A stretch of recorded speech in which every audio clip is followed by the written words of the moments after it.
All right, now let's take a look at number 8 on the practice test. If we have the cosine of theta is equal to negative root 3 over 2, it's helpful to remember that cosine represents x.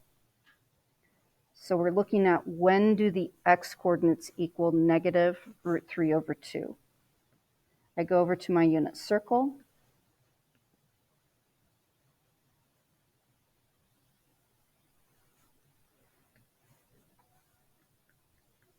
And now I forgot, was it negative root 3 over 2? Is that what I just said? Can somebody? Thank you. And again, this is for finding cosine. And x equals negative root 3 over 2. I'm going to draw a vertical line because when I have x equal to a number, then along a vertical line, it's anywhere that I intersect the unit circle. And the angles are 150 and 310. Or sorry, 210 if I can read. 150 and 210. Okay.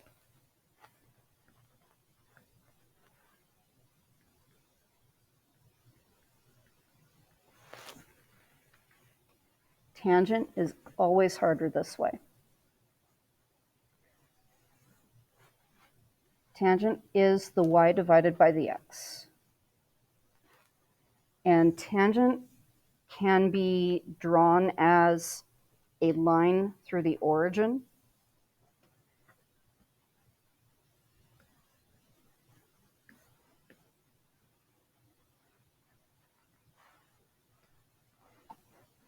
And there are many ways you can look at this.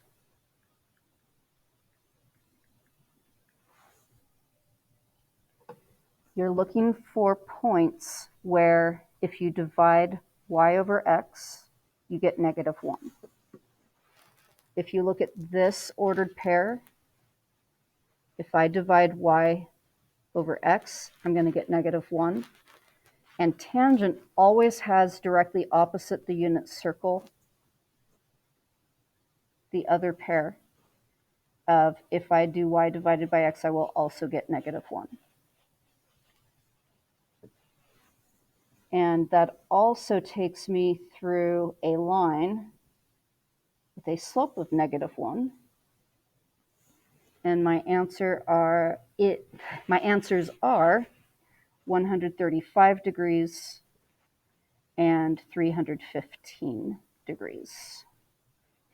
Again, make sure you put the degree measure down.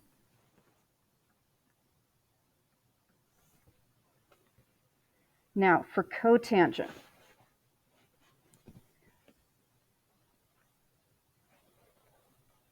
If you like, you can remember cotangent as x divided by y, or you can remember it as tangent's reciprocal. And the reciprocal of 1 over root 3 is root 3 over 1. So it's just a matter of what do you see most easily. Going over to the unit circle,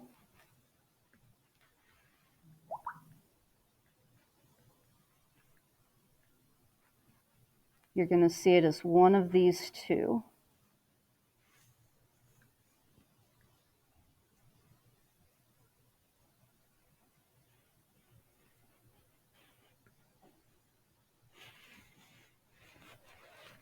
And one thing that I know people will do to help them see this is to look at what happens when you do divide by 2 on the top and the bottom.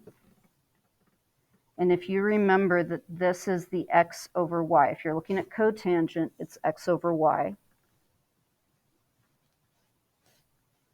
It's cosine over sine.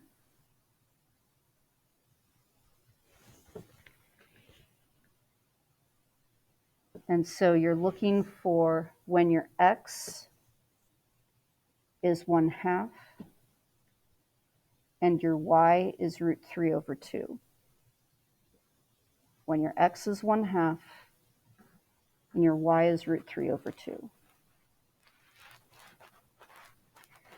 When you're dealing with tangent and cotangent, you always get a pair of angles, and they are always directly 180 across from each other.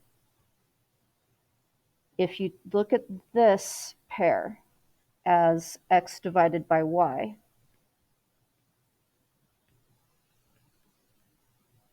you are getting negative 1 over 2 and negative root 3 over 2. The two negatives cancel each other out, and you can see that you are getting that 1 over root 3 on that one as well. So the two angles are 60 degrees and 240 degrees.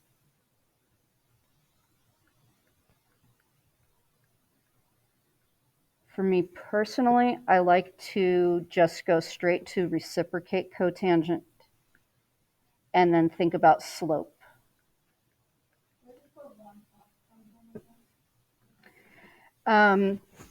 The 1/2, you have to bring in the 1/2.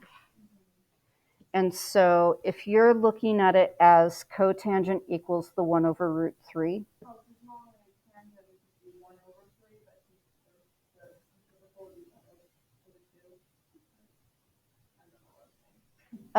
it's just the unit, and they're different ways that people use, and you want to find the way that makes sense to you and use that way.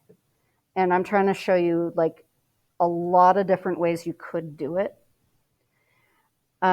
If you do it with this over 2 method, you've got to be aware of your unit circle numbers and realize that you need to bring in that divided by 2 so that you can recognize the ordered pair of x and y on your unit circle.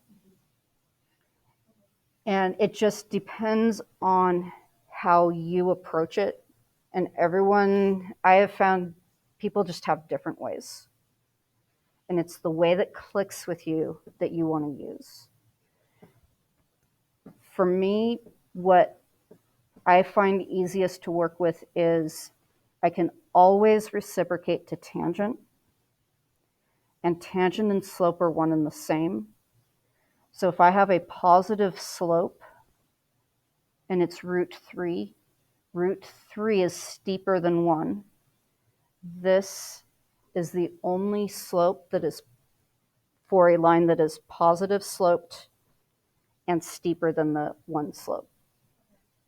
And just know that you only have so many options, and keep in mind with tangent and cotangent, it's always, if you find one, the other one is directly across the unit circle, 180 over it.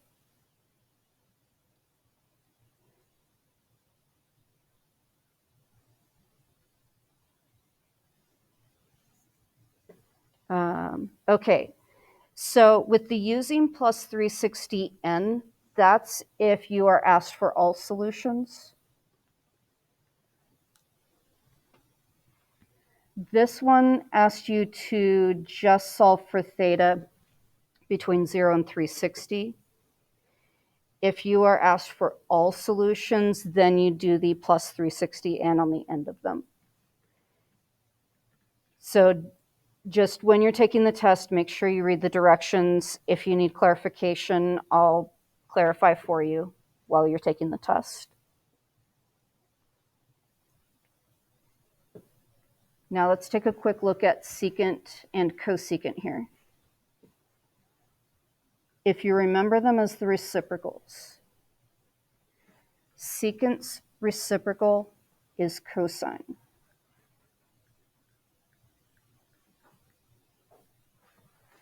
Cosecant's reciprocal is sine. And I'm just going to do both of these problems at once.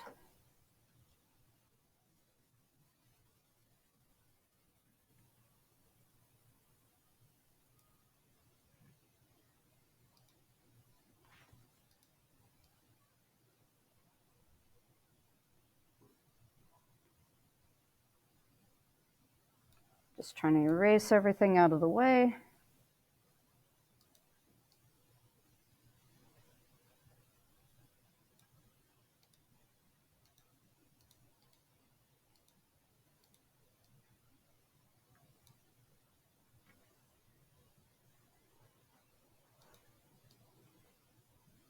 Okay.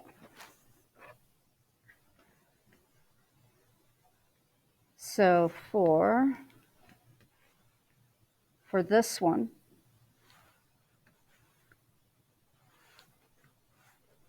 if I'm solving this as an equation, then I multiply both sides by cosine theta,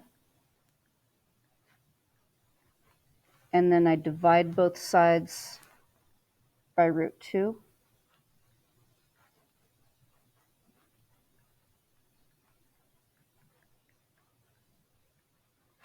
And you want to remember that 1 divided by root 2 is the same thing as root 2 divided by 2. Cosine is your x-coordinate. So you're looking for, where do I have the x-coordinate being positive root 2 over 2? And you can see right there, you've got a positive x equals root 2 over 2. And then if you keep thinking this is x, then it'll help you to think, where is my other x-coordinate that is also root 2 over 2? And that's along this vertical line. That gives me the angles 45 and 315. And so those are my answers to number 11. Then for number 12, I need to solve this equation. And by the way, you can solve this equation faster if you see a faster way. I'm just trying to go a little bit slower so I don't lose anybody. Multiply both sides by sine theta, and then divide by -2. And I'm looking for, where are my angles where the sine is -1/2. Sine, however, is y. So I'm looking for, where is the y coordinate -1/2. And if you think about where is y negative, that'll help. Y is negative if I'm down here, and I'm looking for y being equal to -1 over 2.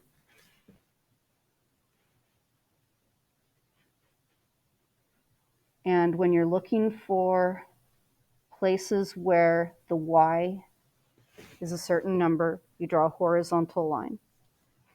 That takes us to the angles 210 and 330.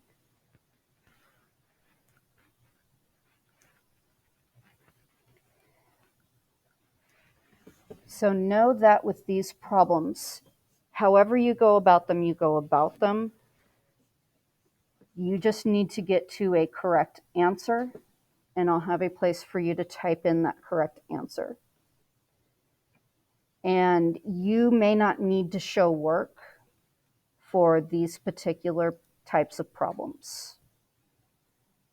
So anything that is similar to this 1 through 12, you do not have to show work, but I'll have a place for you to put your work if you do have work to go with it.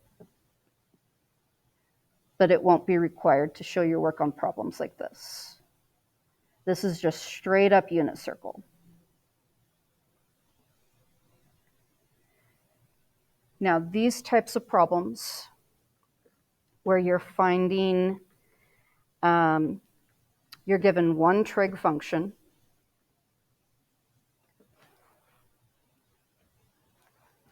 and you're trying to figure out what the other ratios are. This is just dealing with right triangles only. This is not using the circle.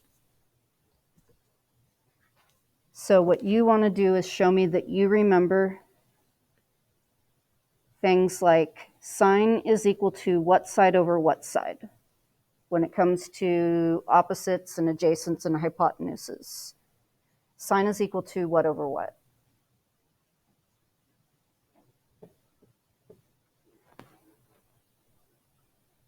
opposite over hypotenuse. So you're going to state an angle, and I should actually put an angle in there so that it's easier for me to look at the grading. Then the opposite side, put a 6 on it, and the hypotenuse is always opposite that 90-degree angle.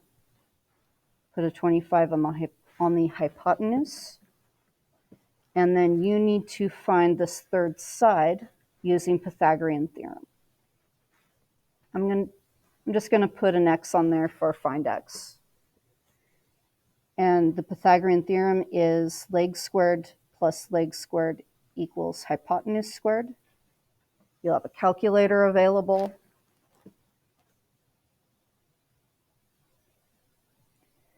So with a calculator, what are you getting for 25 squared? And what are you getting for 6 squared?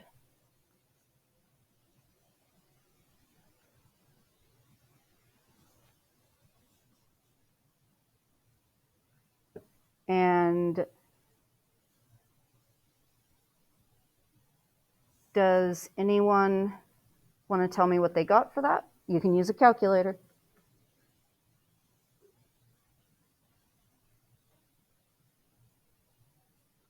That should be 625 minus 36, right? Right. And so what is 625 minus 36?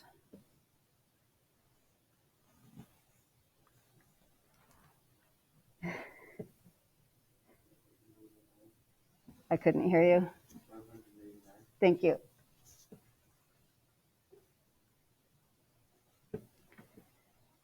And so we get that this side is equal to the square root of 589.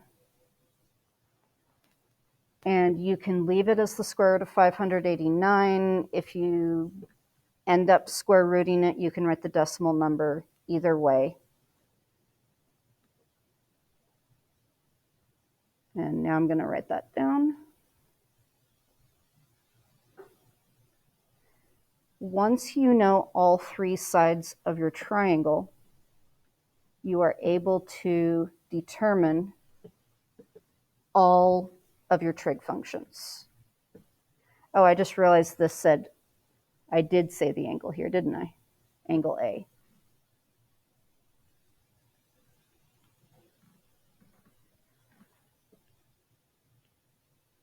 Okay, now, cosine.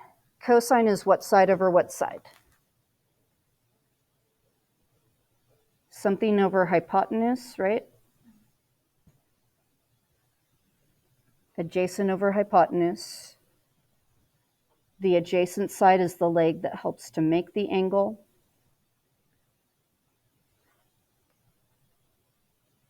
And then the hypotenuse is 25. And that is all that you need right there.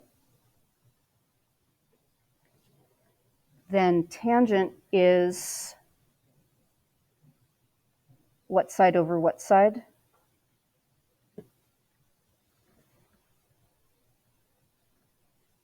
Opposite over adjacent.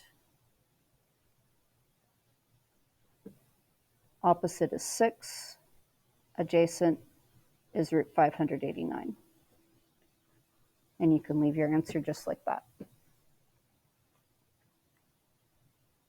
Cosecant. Cosecant is the reciprocal of sine. And I've got to say that once you know sine, cosine, and tangent, we started off with what sine was equal to. If you want to save yourself time, once you know sine, cosine, and tangent, the other 3 are just flipping those fractions. So cosecant is flipping the fraction that we first had. So it is going to be 25 divided by 6.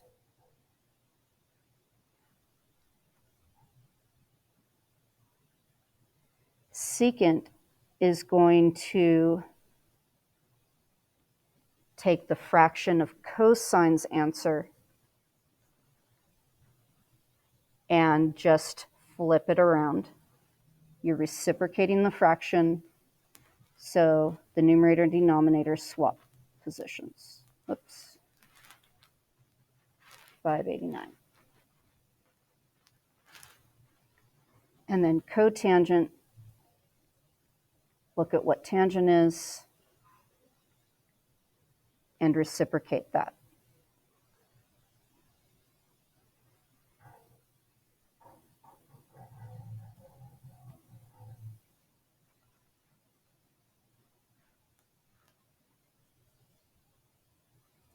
So with that said, do you feel pretty comfortable with number 13? Okay. 14 is pretty similar, and I've got the answers on that.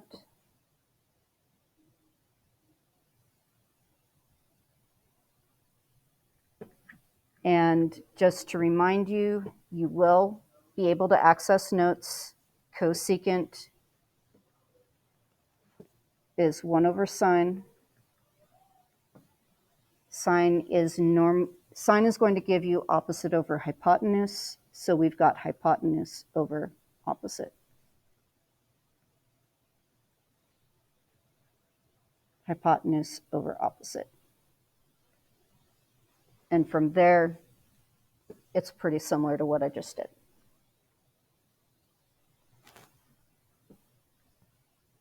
All right, then there's solving equations. And some of these are harder than what I'm going to give you on the test. And you would rather have harder on the practice test with easier on the test. So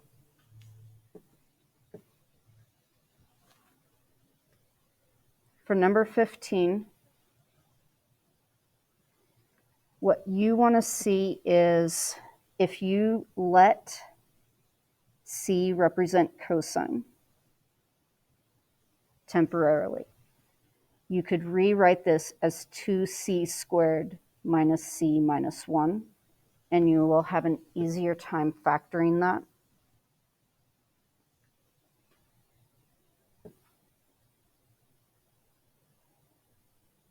As I figure out how to factor it, I am looking at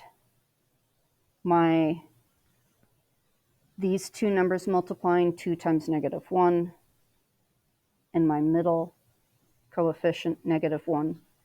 Two numbers that multiply to make -2, and when I add them, I get -1.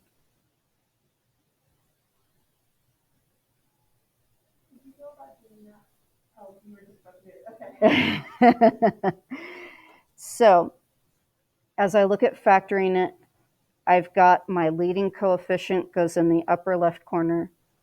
My constant goes in the bottom right corner. And then this is telling me how to split the middle term between the two other boxes. So that means a -2c and a +1c.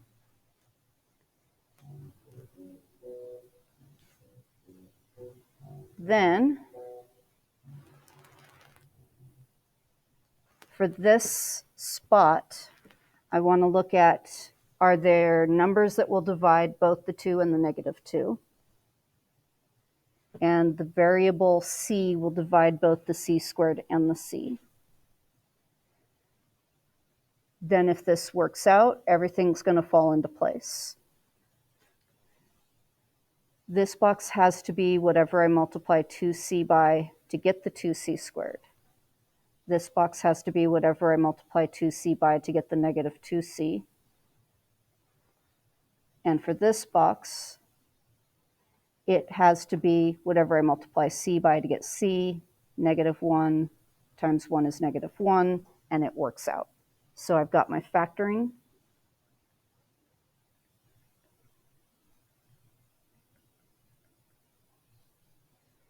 And then I want to solve for C. And once I solve for C, then I want to go back to what did the C represent. So for setting this factor equal to 0, I end up getting C equals -1/2. And for this, I end up getting C equals 1.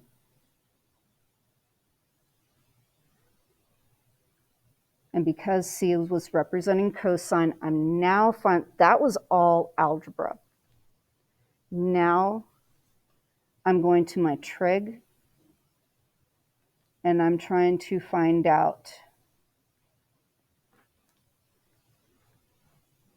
on my unit circle, what are the angles where my cosine gives me -1/2 or +1. So it's over to the unit circle.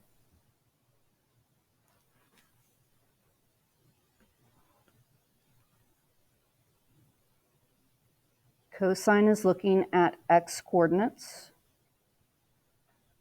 And I want to know when my x coordinate is -1/2 and +1. And if I am dealing with cosine, I can draw vertical lines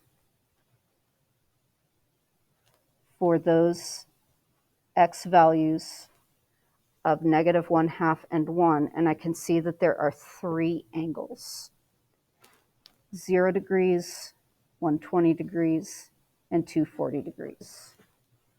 So 0, 120, 240.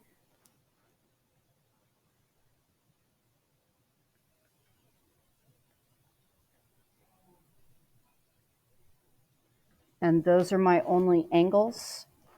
This said, however, to first find all solutions from 0 to 360, and then all solutions. And with all solutions, if you want, you can just list these 3 answers, or just whatever answers you get in A, add 360 in to each one, and you will have all your answers.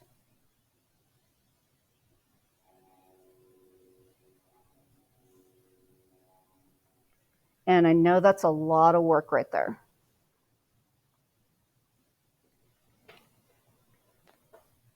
Number 16 is very similar to 15.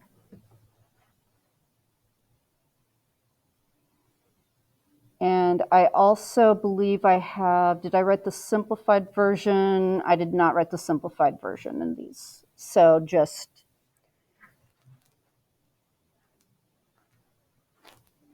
take a look at when you see a quadratic form.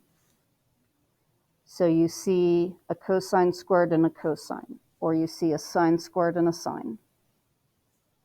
You can replace the entire trig function with a letter. And I just realized that I have a mix match here. I don't always find these when I'm first writing them out. That should be an S because they're both sine.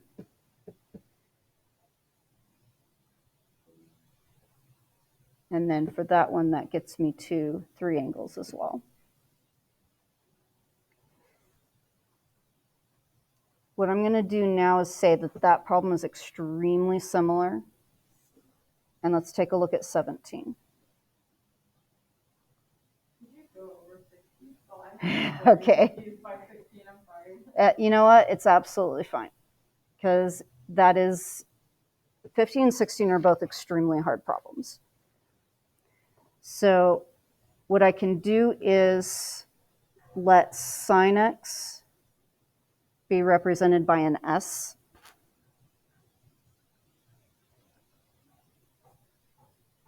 And that means that I have 2 times something squared minus 3 times that something plus 1. But I've got to factor it. So here comes the joy of factoring yet again.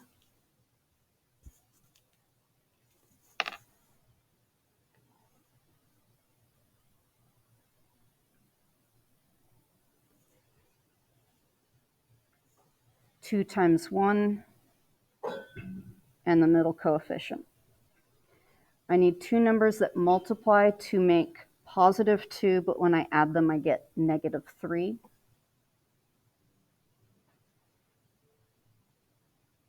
Then as I'm prepping, actually I should put that in another spot. I'm going to put it right here so we can see it. And then I'll move it. So inside the box, I need to have my leading term and my constant term. And then this is telling me how to split this up for these two boxes.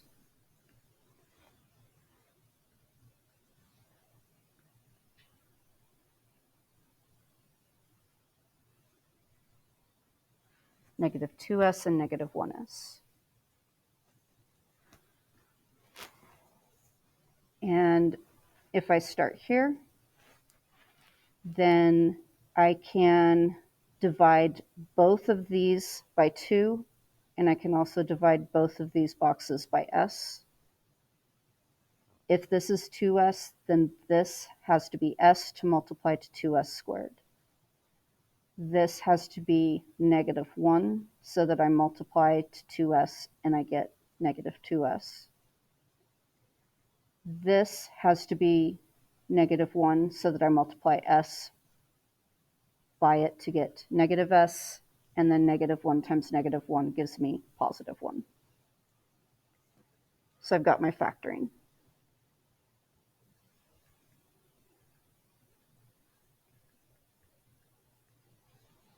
Then when I solve for each factor equal to 0,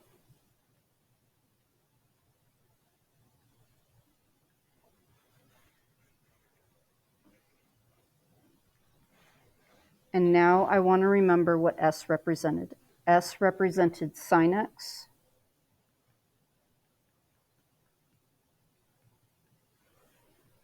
And I want to know, when does the sine of x equal 1/2 as well as 1? And it's back to the unit circle. 1/2 and 1 for sine x.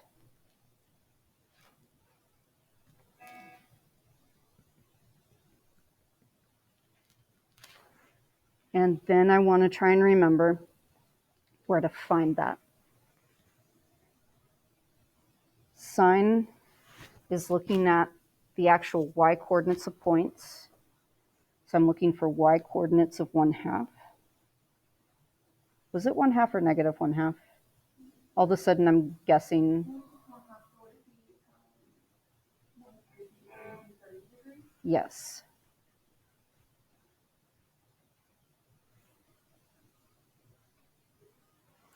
So those are where my y values are 1/2, and then I want where my y value is 1, and that would be when I'm at 90 degrees. And so that gives me the answers of 30, 90, and 150.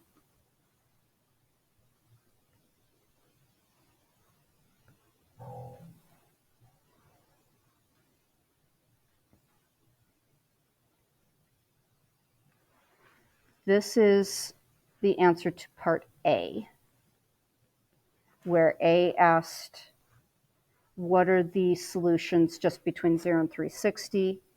For all solutions, you'll just take all three and add. So I'm going to list them and add 360n.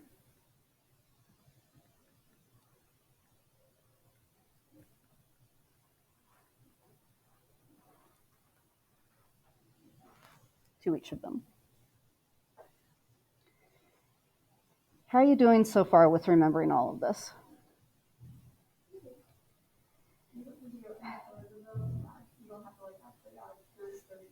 You can just leave it right there. I don't expect you to simplify the whole solution. The n is just, it's representing any integer, so it's basically any number of times that you've gone around the unit circle. And if you go in the negative direction, then those represent the -1, -2, -3.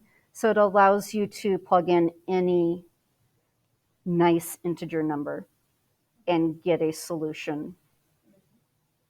And it creates a formula for every single solution because they're kind of an infinite number of them.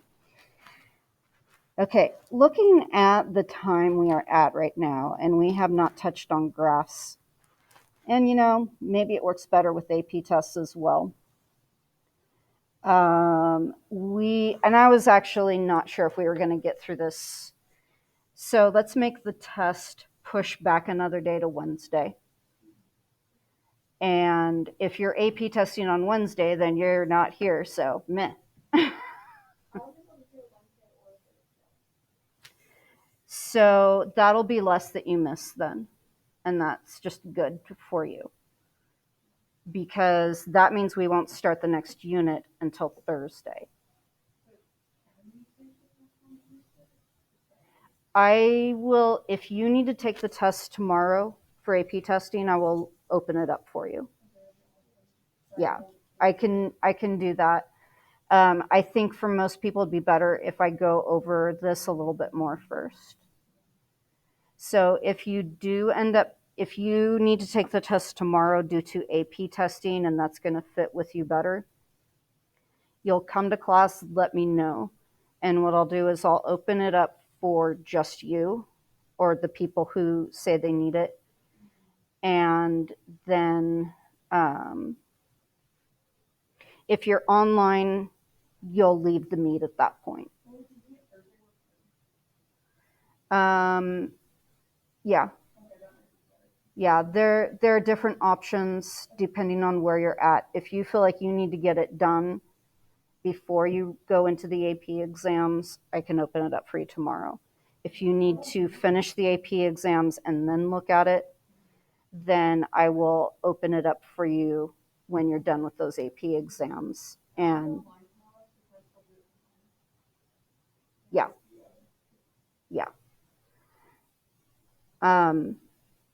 And I want to make sure, I know this is a hard unit. And so if we need an extra day, we need an extra day. And I can tell we do. So if I'm remembering correct, oh no, wait, what time are we out of here? Am I remembering the wrong time? We have until 10:50. Okay, my gosh, I was thinking 10:40, but still we haven't even touched the graphs.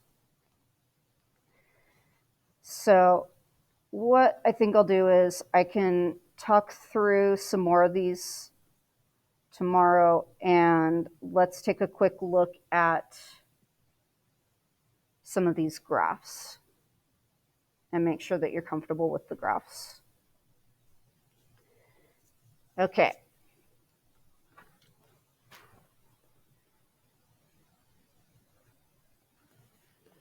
Does everyone remember the parent graph for sine theta or sine x?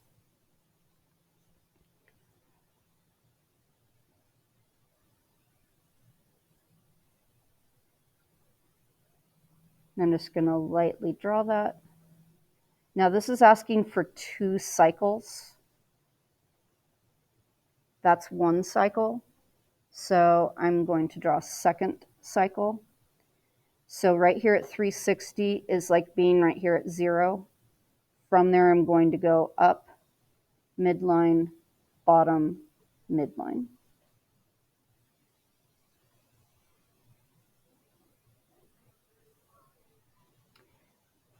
Now, I need to multiply outside the function. I'm multiplying outside the function by 3.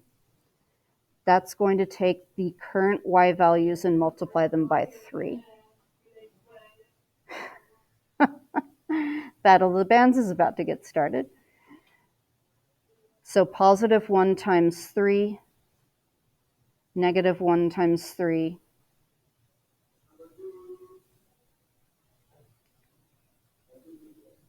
and then 0 times 3 will stay right there at 0.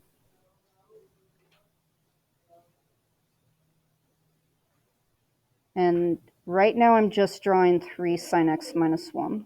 or 3 sine x.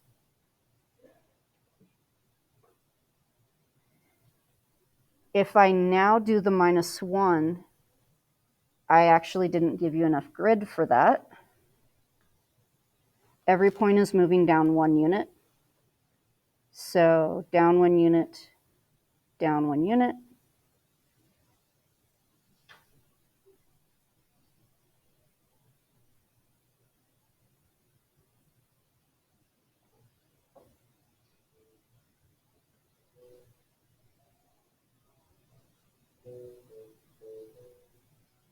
So these points are down at y equals -4, and then I can draw the graph. But do you see how I plotted the points before drawing the graph? Some of you might find that helpful to actually just focus on the points themselves and then do the graph drawing. Okay, then how about I focus on 27 next, and or let me just think which one I should do. You know, let me do 29 just so I'm doing a cosine and a little bit of inside stuff. So I'm going to start with what is the parent graph of cosine. Cosine at angle 0 is at its highest point, then midline lowest point, midline highest point.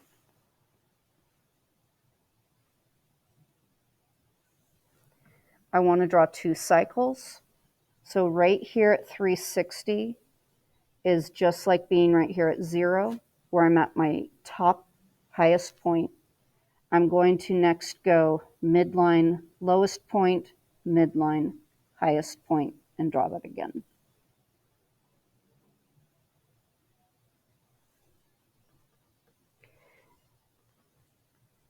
Deal with multiplication, division before you deal with addition, subtraction. Whatever operation is going on with x, do the opposite operation to the x's. That says divide by 2, you need to multiply by 2. So again, I didn't give you enough grid, did I, to draw 2 cycles worth? So if I'm drawing 2 cycles, or at least 1 cycle, I'm focused on x coordinates and multiplying them by 2. So what's really going to happen is it's going to go through 1 cycle from 0 to 720. If I am multiplying this 360 by 2, this is stretched. If you can imagine, this is stretched. Each of these is doubled in their stretch. And do you see how I'm showing that those lengths are all doubling the distance that they are from that y-axis?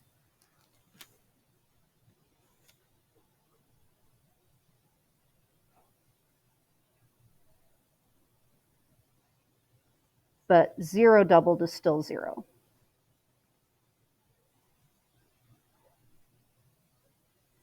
Then with plus 2, that's moving it up 2 units.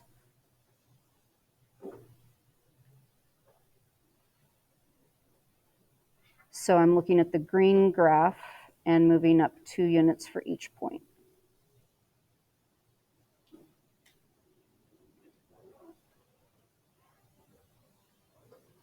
And I can at least draw 1 cycle within this. I would need to extend the graph further to draw 2 cycles. And actually, we've still got like 3 minutes. And with that time, perhaps I have a little bit of time to go back and remind you of some of this stuff right here.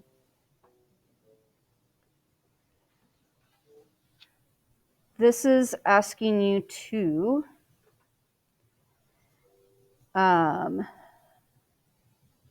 state a negative angle of rotation that is coterminal with the given angle.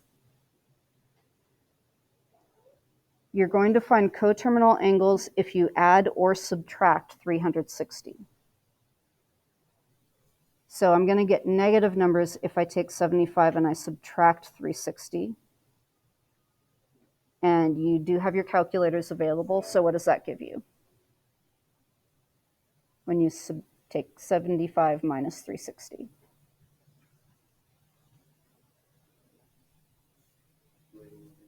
Mm-hmm. So you're going to write down that negative coterminal angle is negative 285. Then you want to be familiar with about where is 75 degrees. This is 90 degrees here. So 75 degrees should be decently close to it. And then when you are explaining that you're drawing a 75-degree angle, you're doing a little arc. This is asking you to do the dashed arc for the negative angle. So that dashed arc is showing negative 285 degrees. The solid arc is showing the 75 degrees. If you want less than one full rotation,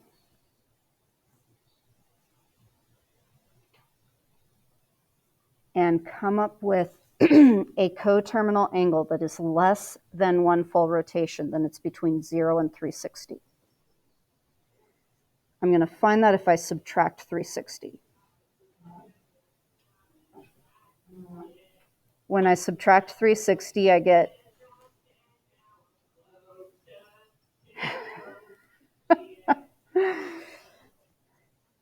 I get 310. So what you're going to draw is a 670-degree angle, which means you're going to go all the way around once and keep going until you hit 310. Whereas 310, it's past 270 at least. You want to at least land yourself into the fourth quadrant with 310. It's not quite at a 45-degree angle, but about that much. And this is showing the 670-degree angle.